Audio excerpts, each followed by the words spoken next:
What is up, LudyBros Army? It's your boy, Big Bro Lamar Ludy, coming to you guys after each quarter this time, watching the Sunday showcase between the Phoenix Suns and the Brooklyn Nets. This is a potential finals matchup for, in a lot of people's opinions, potential finals matchup between two teams who have a lot of talent on both sides.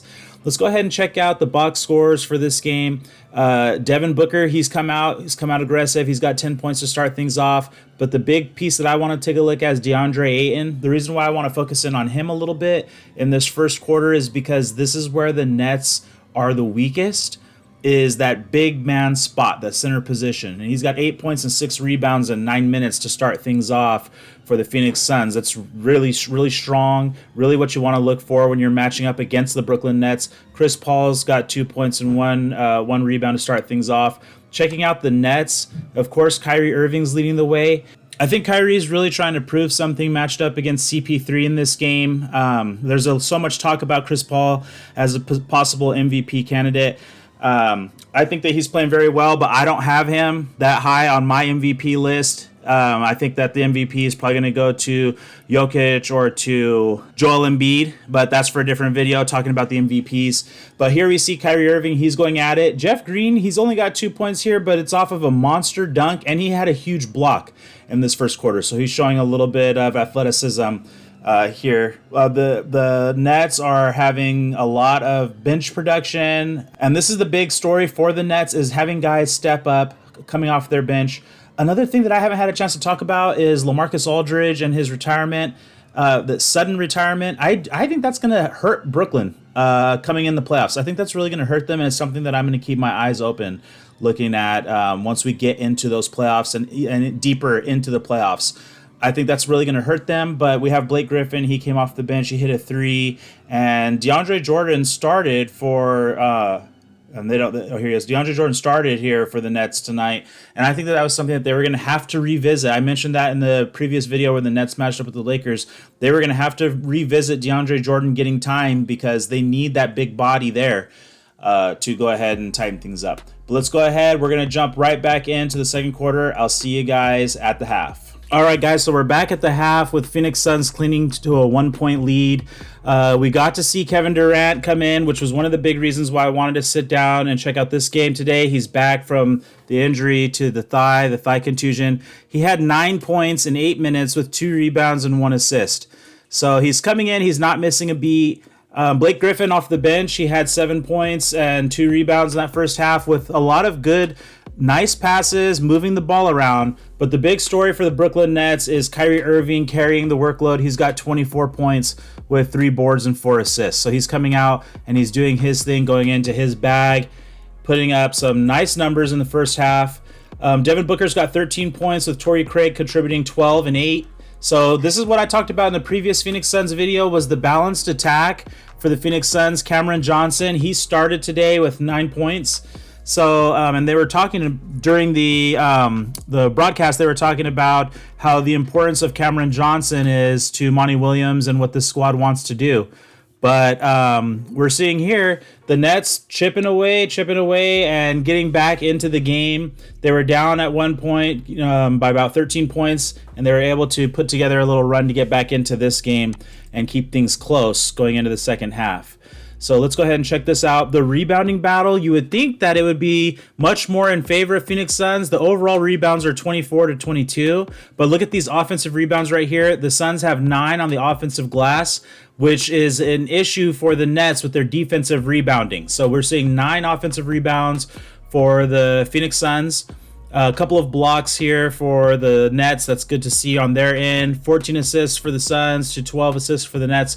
So, and that's very good. And then the turnovers, 6 for the Nets to only 4 for the Phoenix Suns. The points in the paint is another area where you would think that the Suns would be dominating. But if you look here, they have 30 points in the paint to 28 for the Nets. The Nets are able to get a lot of things going on the inside, getting close buckets. Well, then also when you have someone like Kyrie Irving who's got a layup package that's unrivaled, you're going to be able to get a lot of points on the paint. But I started touching upon this in the first half. I do think that the LaMarcus Aldridge being gone, retiring, is going to hurt the Nets in the long run. I do think it's going to hurt them. Now, I don't know if it's going to be enough to knock them out from making it into the NBA Finals, but I think it's going to make things more difficult for them as they try to get to that promised land. But this is where we're standing at the half. 61 for the Phoenix Suns, 259 for the Nets. Very good game. Two of the top teams in the NBA. Look at their overall records. You've got a Phoenix Suns who are 42-17 with the chance to make it to that number 1 seed. And then you have the Brooklyn Nets who have the number 1 seed over in the East. So let's go ahead and take a look at the standings. Especially in the Western Conference, the Phoenix Suns are just a game and a half behind the Jazz. Just one game back in the loss column. So let's see what happens here. If they're able to pick up this win today, that's going to move them one step closer to getting to that number 1 seed. And then they'll be matching up with whoever comes out from that play-in tournament right before the actual playoffs begin, which features, as of right now, the Blazers, Grizzlies, Spurs, and Warriors in the Western Conference. And over in the Eastern Conference, the Nets, we can see they're sitting a game ahead of the 76ers. And those teams down in the 7 through 10 spots are the Heat, the Hornets, the Pacers, and the Wizards. So some potentially interesting first-round matchups. But this has been a good game so far between the Suns and the Nets. I'll check back in with you guys at the third quarter. All right, so after 3 quarters, Brooklyn Nets, they're up by 5. They're able to go ahead and take command in that third quarter. We can see here that they took a 38-31 third quarter and turned that into a 5-point lead. Kyrie Irving's got 32 points and 9 assists. He is just balling out today. And look at Kevin Durant. He's got 19 points in 18 minutes with 4 rebounds and 4 assists. His game is seamless. It's going to transition right back in to the Nets rotation. When they get James Harden back, the 3-headed monster, it's really going to be something impressive to watch in the playoffs. DeAndre Jordan's got 11 rebounds in 21 minutes. That's really good. Like I said, I called for him to be revisited and try to get back into the Nets rotation. Look here for Deandre Ayton, though, and this is a big takeaway for me because he's playing that center spot. He's got 18 points and 12 rebounds against the Nets. He's doing his thing. He's being aggressive. Devin Booker is also balling out. He's trying to match Kyrie Irving. He's got 27 points.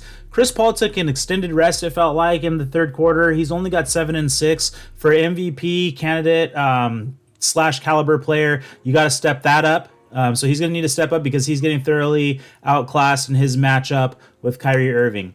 Let's go ahead and take a quick look at the stats before we jump into the fourth quarter. The rebounding battle, very close. However, those offensive rebounds for the Suns, that's something I'm going to keep pointing out because those are defensive rebounds that the Nets are not getting. That's 12 rebounds here going into this fourth quarter, so that's going to be something interesting to watch. The Nets offense, though, is clicking, 24 assists. One takeaway that I did have, Steve Nash was talking to the Nets and he was really preaching that defense and being able to communicate and get back on the defensive end. I really like to hear that from him. First year coach, we'll see how things turn out. All right, well, I will be checking back in with you guys at the end of regulation. And that's going to do it for this game. The Brooklyn Nets, they beat up on the Phoenix Suns 128-119. The fourth quarter, 31 points for the Nets, 27 points for the Phoenix Suns. Let's take a look. The big story that everybody's going to want to be paying attention to. Kevin Durant comes off the bench to score 33 points in 28 minutes. He finishes the game with 6 rebounds and 4 assists. He scored 14 points there in the fourth quarter alone. This is the monster for the New Jersey Nets, and they did it without James Harden today. So that is the big takeaway here. No James Harden. Kevin Durant coming back. He's got 33 points off the bench. Kyrie Irving started off strong, led the way for the Nets. He got 34 and 12 assists. Jeff Green had a very good, solid game. He's been good and solid for the Nets all season long. And then you have Blake Griffin coming off the bench to chip in 16, 5, and 4. Blake Griffin is going to be an important and integral piece for the Nets in the playoffs. When they signed him, that was a big addition. And I think he's going to be an important piece for them in the playoffs. But once you get that 3-headed monster of Kevin Durant, Kyrie Irving, and James Harden back, the question is always going to be, can you outscore this team? And in today's game, the Suns tried their best. They tried to outscore them. Deandre Ayton finished the game with 20 and 13. Devin Booker dropped 36. He fought as hard as he could, but Chris Paul had a quiet game. He had 14 points, 4 rebounds, and 7 assists. And from an MVP player, you can't have games like that. So, and that's why I don't have Chris Paul as the MVP. I don't think he's deserving this year, but he tried his best and came up lacking. Torrey Craig had a good game, 20 and 14 with a lot of hustle. But when you're matched up with the Nets, you're going to be trying to outscore them, and that's not going to happen, especially if you're the Phoenix Suns. I'm not high on Phoenix Suns going into the playoffs. I don't think that they're going to well, actually, with the injury to Jamal Murray, that's going to make it a little bit easier for them going forward. But I don't think it's going to be, really enough for Phoenix to have enough firepower to make that noise come out of the West and have this be a finals matchup. But let's go ahead and take a close look. 15 rebounds on the offensive boards for Phoenix. That's great, but the overall battle is pretty close, 43-42. The offense for the Nets was clicking today. They finished the game with 30 assists. Get this game where they wanted to get it. They were able to get to their spots. They were able to make baskets, 3-pointers for the Nets. They shot 13 of 28 for 46%. A high field goal percentage overall, 54%. Both teams shot well from the free throw line, but this is just a story of the Nets having too much power. If you go quarter by quarter, they were outscored in the first quarter, but then each of the quarters after that, they're able to just outproduce the Phoenix Suns. So that's what this came down to. It's nice to see Kevin Durant back. You never want to see a guy gone, lose out on his career or, years and years of his career due to injury. So it's nice to see Kevin Durant back. I never wish that type of thing on any player, so I'm glad to see that he's back and healthy. Hopefully they can get back James Harden. I would like to see as many of these teams at full power. That's another thing that's been going on this season, is that there's just been so many injuries that we haven't been able to see a lot of the teams at full power, and I'm hoping that come playoff time, I want to see LeBron, I want to see Anthony Davis, I want to see James Harden, I want to see Donovan Mitchell, I want to see all these guys as close to full power as they can possibly be. If we can have these healthy teams matching up in the playoffs, and that's going to give us a definitive answer as to who is the true NBA champion this season. Jamal Murray got hurt, and I really think that's going to impact the Nuggets going forward, and I don't want to see that happen to any more teams in the NBA. So hopefully we're able to get through these last 3 weeks without any more major injuries so that we can see the playoffs happen with teams at full health. All right, well, thank you guys for tuning into this video. I'm glad that you checked out the Sunday showcase with the Nets and the Suns. Hit me up in the comments below. Let me know what you thought about today's game, and I will see you guys next time.